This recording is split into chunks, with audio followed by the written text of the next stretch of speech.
If you're keen to have your own business, then do it sooner rather than later. The sooner you get started, the sooner you can get the mistakes out of the way. There isn't a right time. If it's something that you're passionate about doing, then do it. But prepare for it. Get money behind you so that you can focus on the business. And then it's about having the support of the people around you for it. So everyone's on board, and then you'll set yourself up with the best chance of success.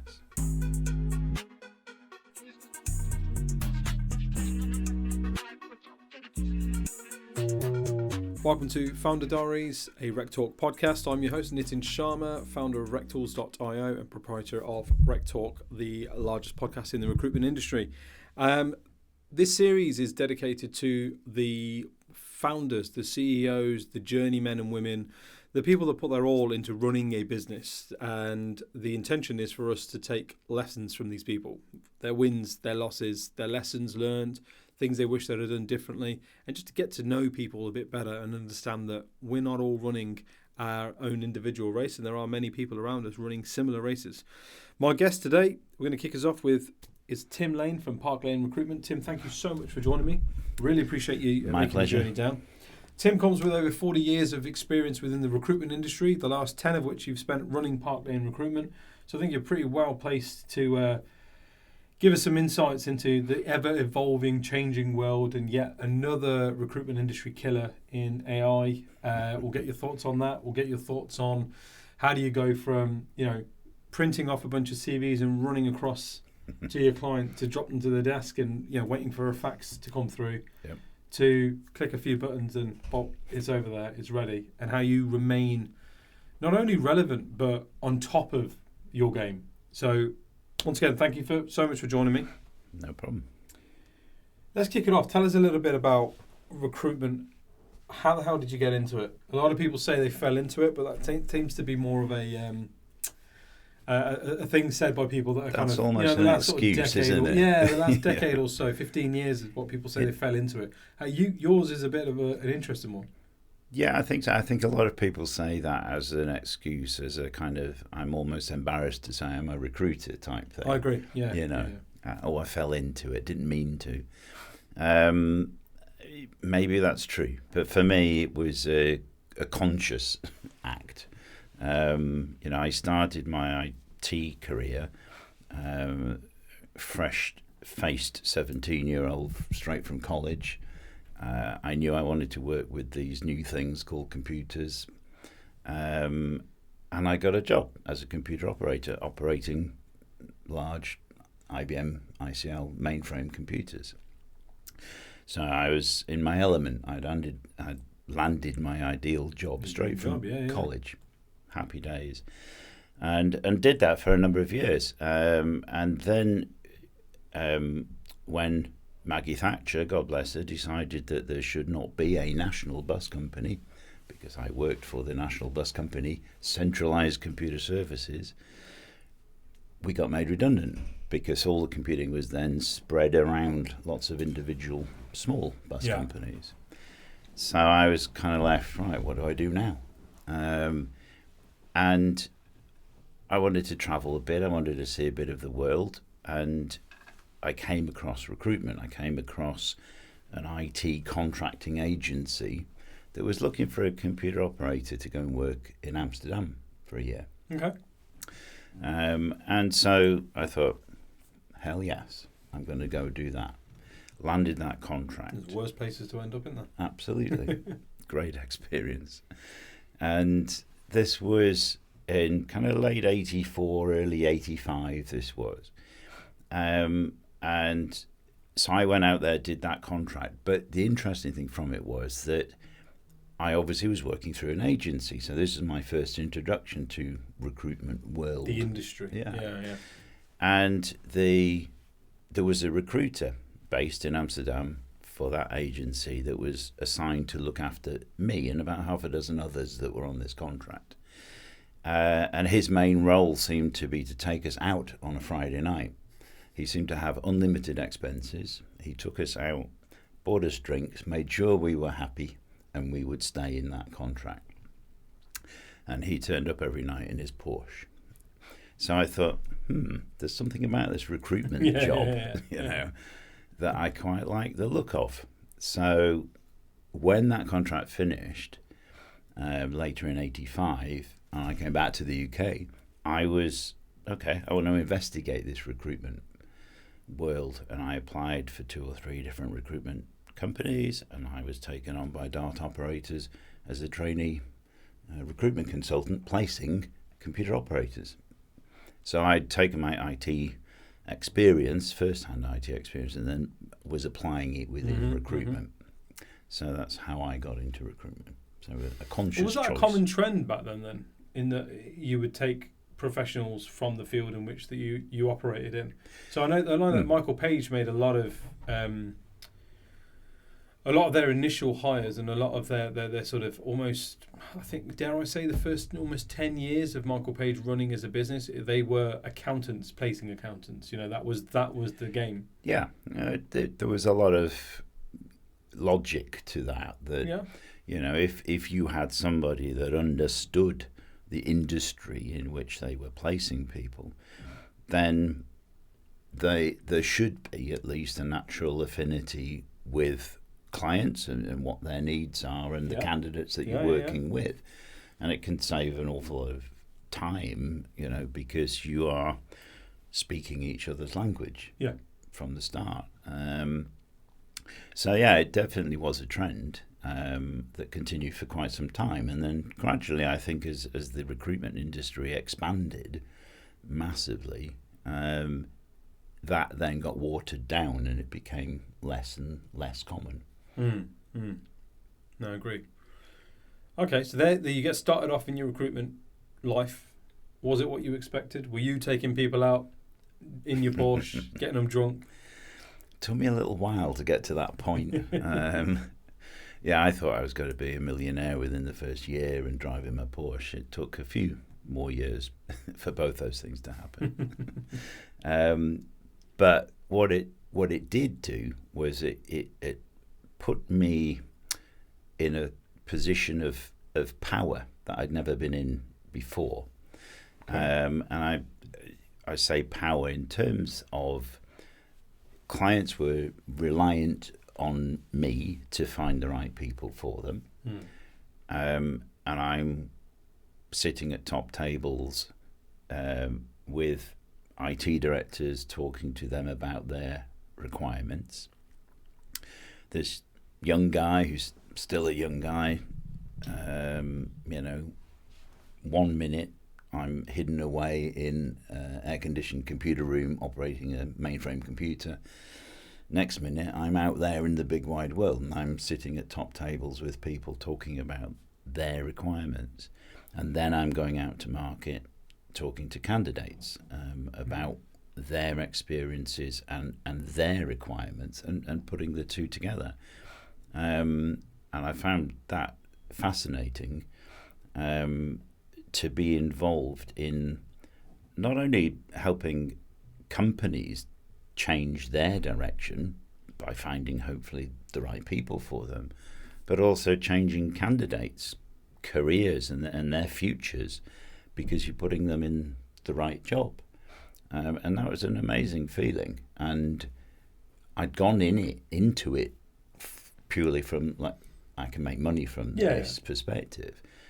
But then I found that element of being passionate about helping people really came out and was equally rewarding. Okay. So how many years have you been in recruitment at this point, and how far away are you then from setting up Park Lane? So this was back in 1985. I entered into recruitment, and at that point had no plan to have my own business. I think again in those days it was a lot less common for people just to randomly set up a business and go, I'm going to do this. The logical path was you start as a trainee recruiter, you hopefully work your way up within that company, or you, as in my case, get headhunted by another recruitment company, get promoted. And I got headhunted after only about 9 months, and the new company that took me on doubled my salary and gave me my first car. So how did that come about, though? Again, we're talking a time pre-job boards, right? So it's not as though or pre-LinkedIn as well, right? Absolutely. So it's not as though you're sat there with your profile visible only to recruiters as a, hey, I'm open to being headhunted. Because we use the word headhunt all the time in our industry today. Yes. Yeah, we do use that term, and it's often not actually headhunting in the true sense that we're doing. So how has your new employer identified, right, Tim looks like the kind of person we need in our business? You know, are you rubbing shoulders with these people? Are you bumping past them in corridors? And it comes down to, I mean, it's a lot of it's still true today. You know, it's not what you know, it's who you know. Yeah. And it was certainly more the case in those days. And it's not only about knowing the right people, but it's by doing the right thing by people so that they are left with a good impression of you. And when I'd started as a trainee recruitment consultant, I worked alongside a guy who was more senior than me. He'd been in recruitment for about 5 years at that point. Mm-hmm. We worked really well together. Sadly, he then left. He went and joined another bigger agency. A couple of years go by. And his recommendation was what got me the interview for this job that I then moved on to. Fine. Yeah. Okay. And had I not impressed him, had I not been friends with him, had I not worked well with him during those very early days, that would have never happened. I spent 12 years then at that next company. And we'll come back to this point that I'm about to make, but that's a reoccurring theme in your professional career, isn't it? Doing the right things today. Yeah. You know, planting those seeds today, not to harvest tomorrow or the next week, but at some point further down the line, you know? Yeah. And just constantly putting these things in motion that, okay, today, tomorrow, no. But a year, 2 years, 5 years down the line, the fruits of this work will Yeah, I think so. I'm a strong believer in karma, or what goes around comes around. Mm-hmm. You know, however you want to phrase it. You do the right thing, and repayment of that will come at some point. There's no point doing something if you are expecting something from it immediately. Yeah. And I think a lot of people get confused by that. They think, "Oh, I've done a good thing. You know, where's my good thing? Good thing come back yet?" Yeah. You know, that good thing might be a long time coming, but it will come. But equally, the converse is true as well. If you do bad things, treat people badly, you know, that will come back to haunt you at some point as well. Yeah. Right, so you get headhunted, you're in this new company now, you get your first company car, you said. Yes. Tell us about that. I had it. What an experience. I bet it wasn't a Porsche at this point either, right? It wasn't. No. It was a second-hand Datsun Violet in purple. It was sweet, you know, just somebody giving you a car. I mean, that was amazing. So I couldn't care less what it was. The fact was I had a car. Yeah. And they doubled my salary, which was still very low in those days, but it was nevertheless it was doubled. So when I went and had my notice in, my sales director said, "Yeah, absolutely, go for it. You know, that's a fantastic offer, great company, off you go." And we're still friends to this day. And he sent me off with his blessing. And as I said, I spent 12 years at that next company. Not only helping to build their permanent IT recruitment division, which was very fledgling in those days, but also subsequently setting up an IT training business for them as well as a sideline for them, which went on to be one of the top 10 IT training companies in the UK.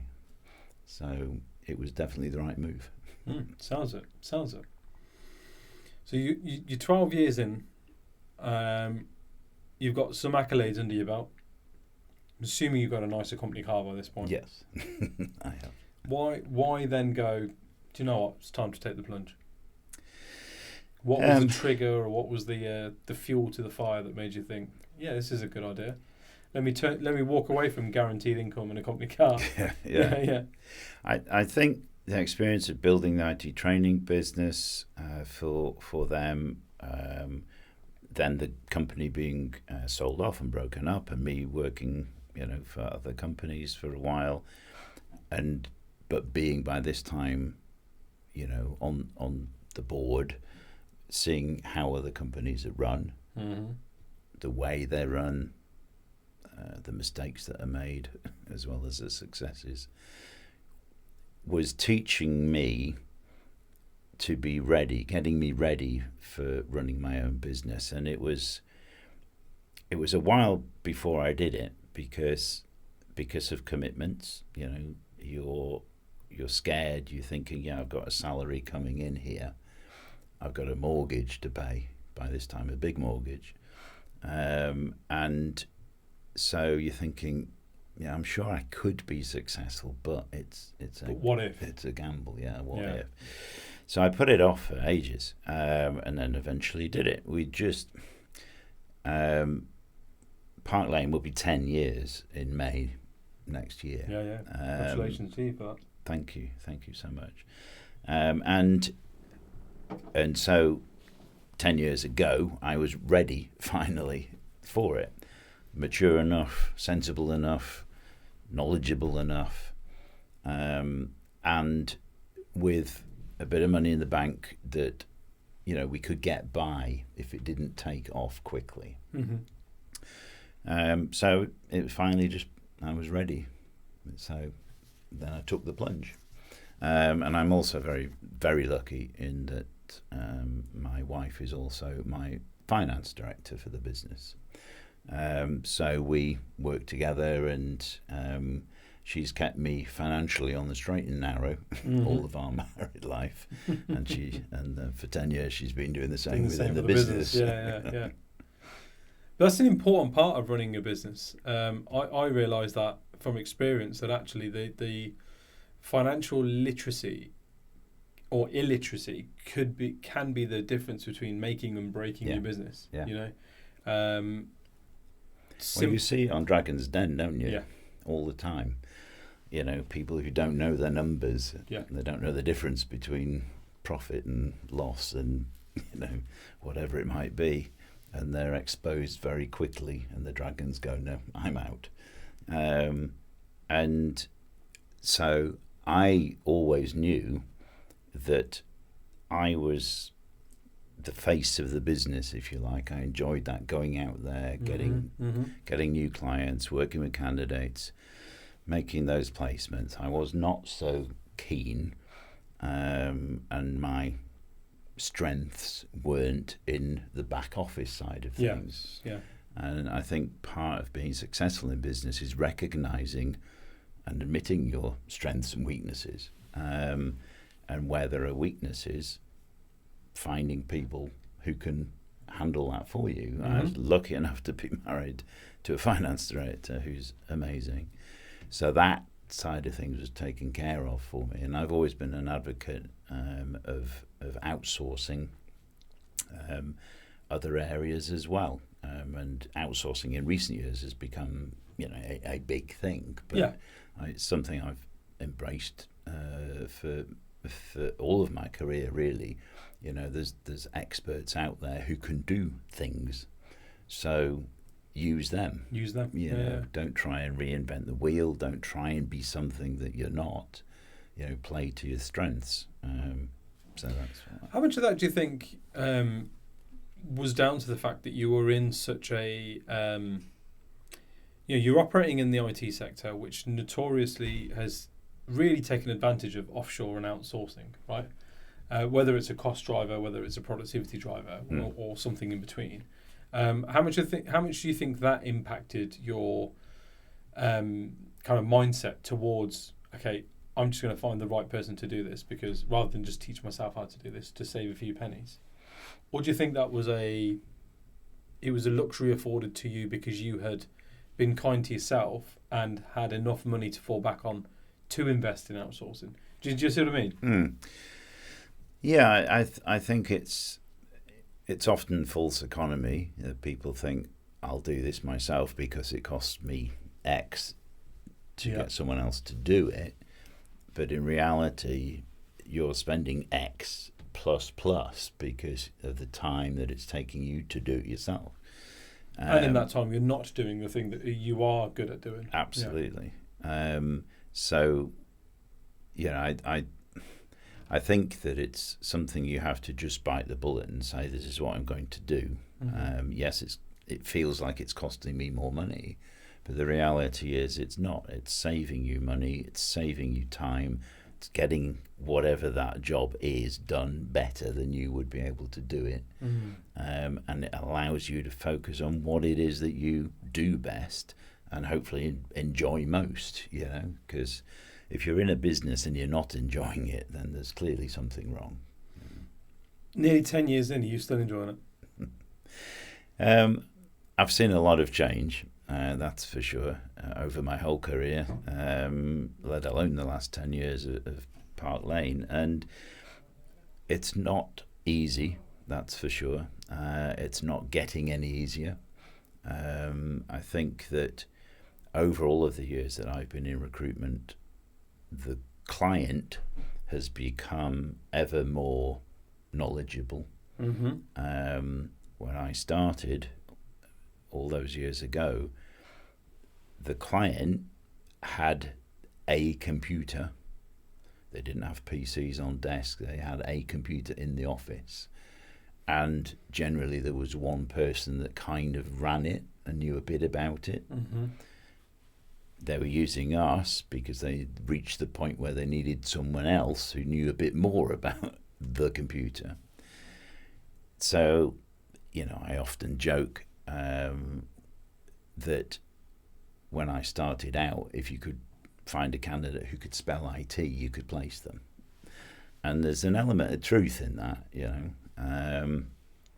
Nowadays, of course, the clients are ultra knowledgeable. Yeah. They know exactly what they want and what they need, down to the nth degree of version 4.AX of this particular piece of software.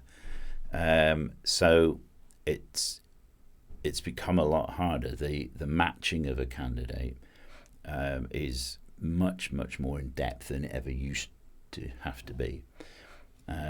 Clients are obviously doing an awful lot more recruiting themselves than they ever used to do.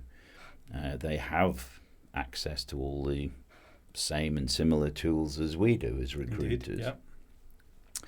Indeed, yeah. When I started, there was no internal TA teams, nothing like that.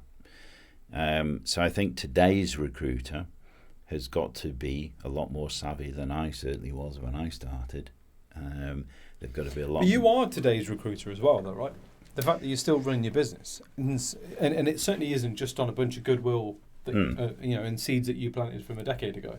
So how are you then doing that? How are you, staying relevant? Dare I say? I mean, that sounds really kind of blunt, but I agree. How do you remain relevant and you've stayed within the industry that you set out in, which has gone through a huge amount of change and continues to go through change. Yeah. So how are you managing that? I think by being open to learning. I've come across, and having been involved in training and education side of things during my career as well, I've seen a lot of people who say, I don't need to go on that course because I know that. And I've always been a believer that as soon as you start saying, I know everything I need to know, then you're dead. You're dead in the water. You're finished. You've got to keep open-minded about learning, particularly in this day and age. Things are changing so quickly. The dreaded AI word and so forth. Everything is evolving at an ever-increasing pace. So keeping relevant is about keeping up to date. It's embracing technology. It's embracing new techniques. Just because I've been around, I've been recruiting for a long time, doesn't mean that what you do remains the right way of doing things, things change. And if you're open to adapting and adopting new technology and techniques, you remain relevant. If you say, no, this is how I do it and I'm never going to change, you will find yourself less and less relevant. Talk us through some of the changes that you've witnessed then, and how you adapted, to those things. So, going from printing off CVs and running them over to your client to, send me this thing called an email. Yeah, it's bizarre, isn't it? When you think in my lifetime of working time, how much has changed. I started in recruitment in 85, as I said, when recruitment was a computer user's yearbook on the desk, which listed companies around the country that had a computer, the name of the guy that was in charge, and a phone number. Yeah. Our technology was a telephone on the desk, and a set of Rolodex cards that you literally wrote on, spoke to Bob.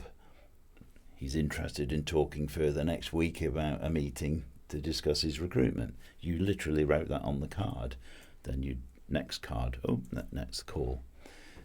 So that's how it started. And so, we were doing advertising for jobs, but that was all in newspapers and magazines, because obviously internet didn't exist. No. There was no job board. So each week we're having to type up copy, send that to the magazine, and then wait with a bated breath for the next week for the magazine to come out so we could see our advert appear. And you're going to pray you had made some spelling mistake or some grammatical error that's going to make you look silly, because that's in print forever. Absolutely. So that was something. You have to wait for the next week for the advert to come out. Then you've got to wait for people to post their CVs to you. Then the CVs are coming into the office, and they're in as they are today, in every style and shape and colour and so forth. And they would come in all different shapes and sizes. So we had a typing pool, and the girls, mainly in the typing pool in those days, would then take these CVs and retype them into the company format. There's your first CV formatting. Yeah, exactly. And then you want to get the CVs to the client. You arrange to go over to see the client to present the CVs to them physically. And that was great because you had that direct contact with the client. Yeah. You were able to discuss, look, Bob here looks really good. Real-time feedback. Yeah. Locking interviews. I mean, we were doing that even in 2015, 2016 when I was 3-1. I ran my own business. So, this is a... And that's a big thing that's been lost by technology. I think you're completely right,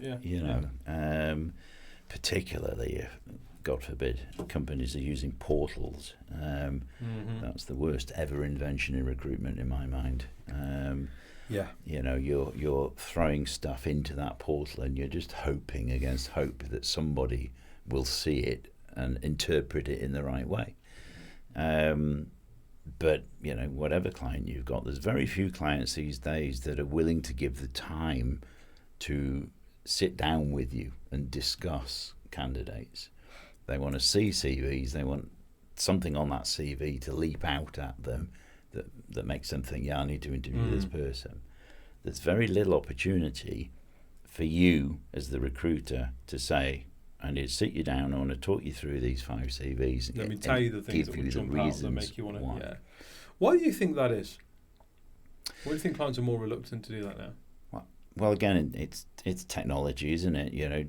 Everything is sped up because, we can email a CV now rather than deliver a CV.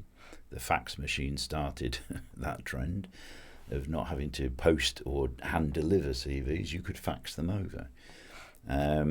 Took the person out of the process. Yeah. And so then when email came along, and you're just sending a CV, it's the same with client meetings. It's harder and harder to persuade a client that you want to go and sit down with them, sit around a table, have an hour or two discussion about them, the company, the hiring, what they want, where they're going.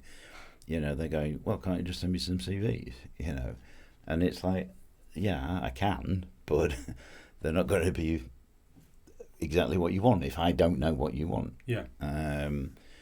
And so I think all that technology has sped up the process, and that's meant hiring managers are able to go, well, just send me CVs, I'll have a look at them, and that's it. See, I have a take on this in that I think, like you say, to your point of people are more wiser now. Clients are wised up to kind of process and the way things are done, and they can do things themselves directly and that kind of thing. Couple that in with the fact that the barrier to entry to recruitment effectively dropped over time to the point where it was just, we'll take graduates, we'll take school leavers, we'll put people through apprenticeships. They don't need to be professionals in their fields. We'll just call them a specialist because the industry we operate in is X, Y, or Z. Yeah. Therefore, you are by de facto a specialist. And so they can't have those conversations anymore at the level of depth that you used to. But what they can do, because what every bit of L&D budget out there seems to be spent on, is sales training. Yeah. And then couple that in with, the cherry on top here is that people don't like to be sold to and are very, very aware of sales tactics and stuff now. Yeah. It just creates this recipe of what you want to come and sit with me and go through CVs. No, you want to come and sell these CVs and secure these interview slots. Absolutely not. Just send me CVs. Yeah. It's that box out thing. You Yeah. know what I mean? Definitely. Yeah, I think. So if you had to change and adapt your, are frightened of being sold to. Yeah. That's what they're going to happen, and they don't understand that. No, you the job of a recruiter. There is value in this. Should be, sharing this knowledge with you. I've spoken to this candidate. I've interviewed this candidate. This is why he's good. And getting the opportunity to do that is rarer and rarer. But have you adapted the way you recruit to the way that your clients or clients in general are asking now? Or do you insist on doing it the way that you've done it for years for the reason that you know the benefits of it and spend your time selling the benefits of the process rather than selling your candidates, if that makes sense? Yeah. It's a combination, really. We've got clients that we work with that are insistent that we use a portal, and that's the way it has to be. Yeah. So we have to make a commercial decision as to, okay, is this client a company that we want to work with? Do we think we can have success still? Do we at least have the ability to speak to a hiring manager, and so forth? So there's a number of elements that make that decision. Yeah. There's a process before that decision is made. Yeah. And sometimes we walk away and go, no, we're just not going to work this way with this company. And I think one of the key things you have to have when you're running a business is that strength of conviction to walk away from business.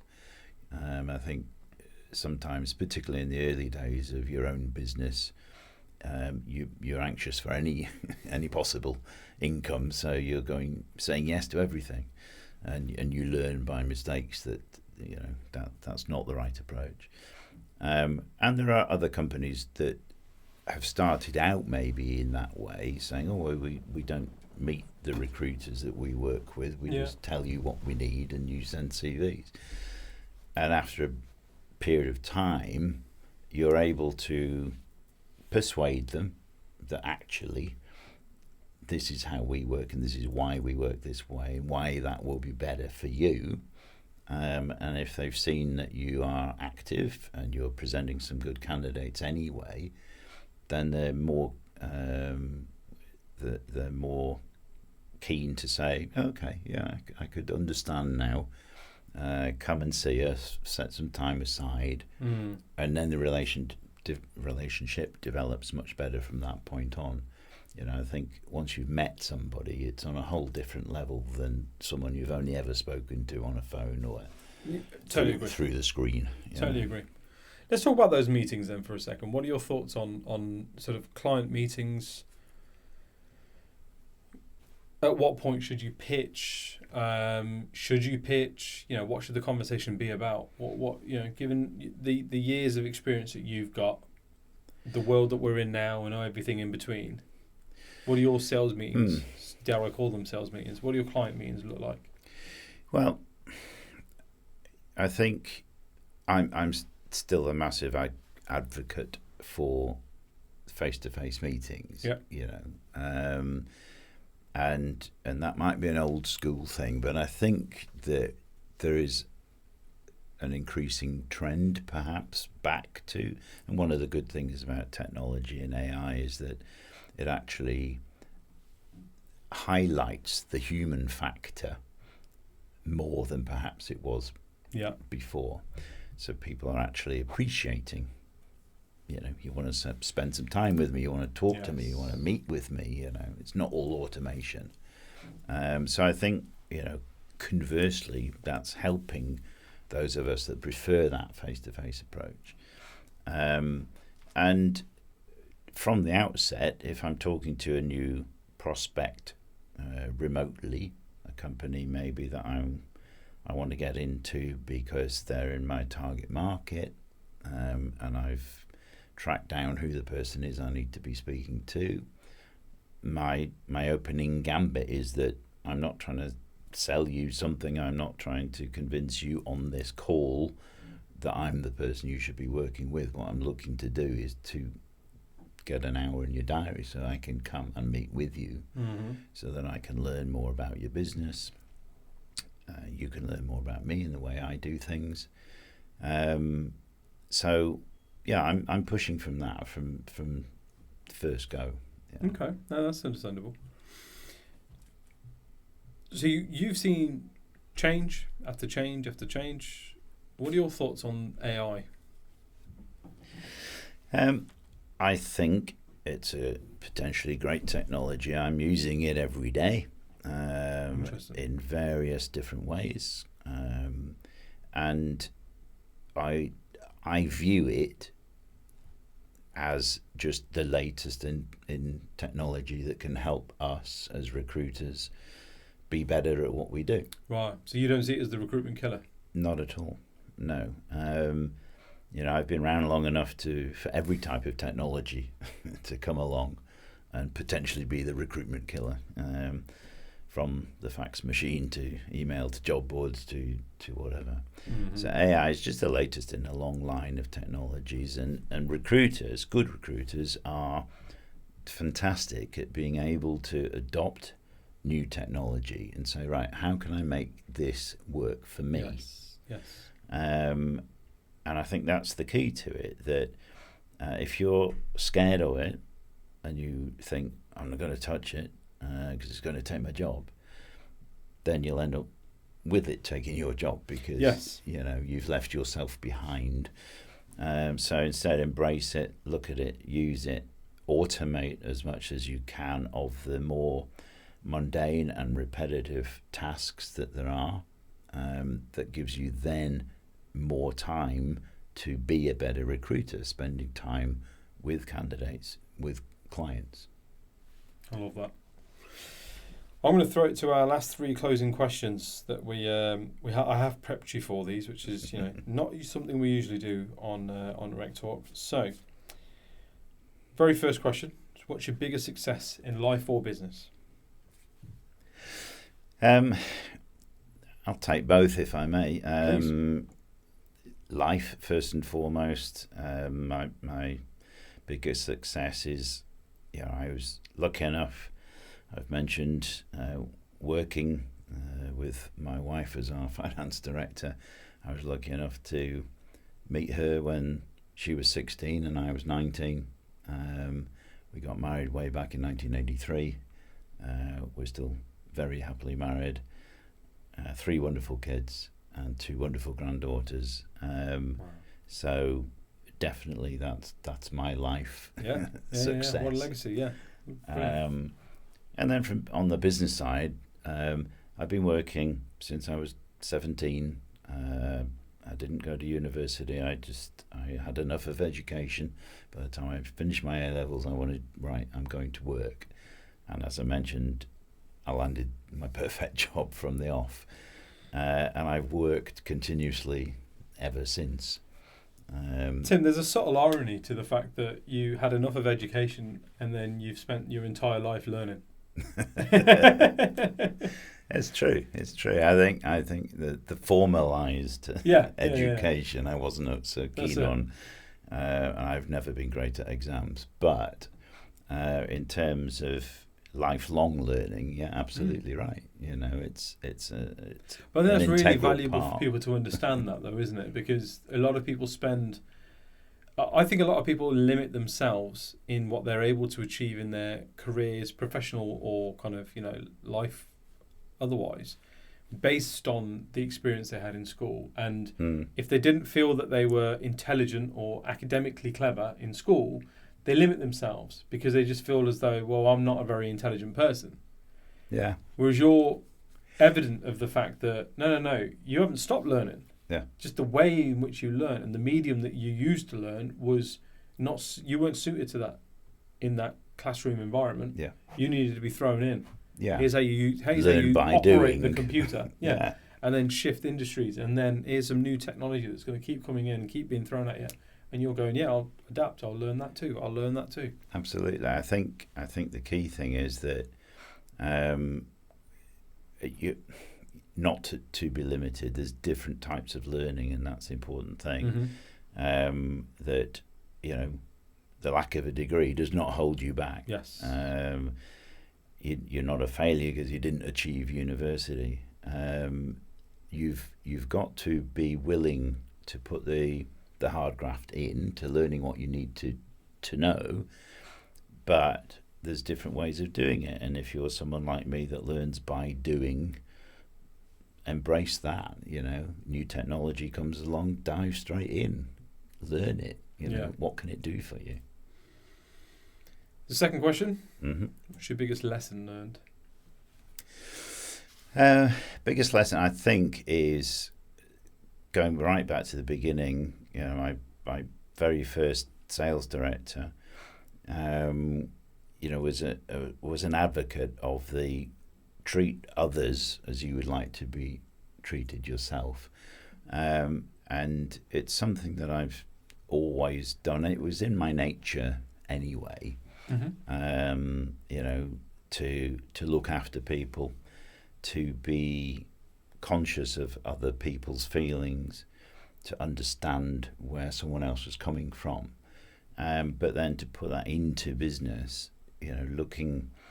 treating people the way you would want to be treated, put yourselves in their shoes. And I try to do the same right through to this very day. It's harder because we get hundreds of candidate applications coming through. If we put a job advert out there, I can't personally assist every single person that applies that isn't suitable for the job they've applied for, which is the majority of people. But I try where possible. Everybody that applies to Park Lane gets acknowledgement, gets a response from us. If they come back with a question or whatever, we take the time. Responded to, absolutely. Yeah. Okay. Because you put yourself in their shoes. That's a real person on the other side of that CV. They're just trying to get on with their lives. They're trying to progress their careers. They're maybe not going about it in quite the right way. So if we, with our knowledge, can do anything, even a briefest thing to assist them and redirect them slightly in the better way, then that is in what we should be doing. And you never know further down the line where that small kindness that you did will come back to you, and it will, and it has done many times over the years. I love that. Final question. What advice do you have for your younger self before embarking on the business ownership journey? With that, I think if you're keen to have your own business, then do it. sooner rather than later, because the sooner you get started, the sooner you can get the mistakes out of the way, and you can get through to success. I put it off a long time in terms of starting a business because of fear of failure, fear of how am I going to pay the bills, etc. It's a bit like having kids. There's no actual right time for having kids. You hear a lot of people say, we're not quite ready for kids yet. Yes, I was the same. Yeah. There isn't a right time. No. No, you're right. Yeah, there's never a right time. No. Same with getting married. We cast our minds back, right? Yeah. Not quite yet. We need a bit more of this, less of that. Yeah. Exactly. And running your own business is a bit like that. There isn't a right time. You can't wait, the market's a bit down at the moment, I'll wait a few months, or I'll wait till next year. Yeah. Or I'm having a good run at work at the minute and I've got some good commission coming in. I hear that one a lot. Yeah. There isn't a right time. So if it's something that you're passionate about doing, then do it. But prepare for it. So get money behind you. Absolutely get money behind you. Make sure that you've got a year's worth of money in that bank. Really? That you can cover every bill, even if you make no money in your business for a year.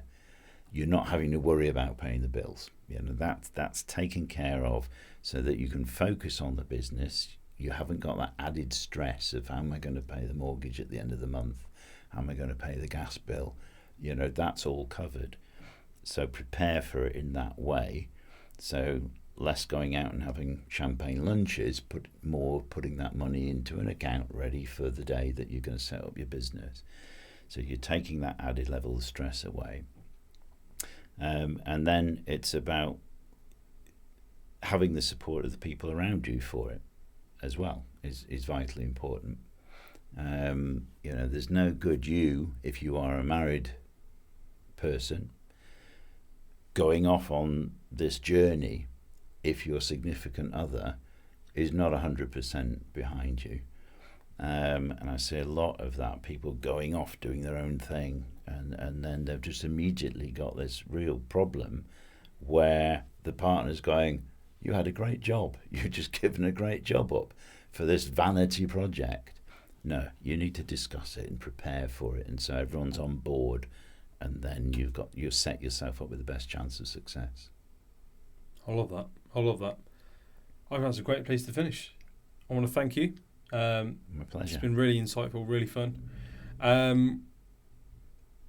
So Tim is obviously still running his recruitment business, but you are now looking at entering into sort of the advisory space, consultancy, offering your time in a non-exec capacity for, is it just recruitment businesses, business in general?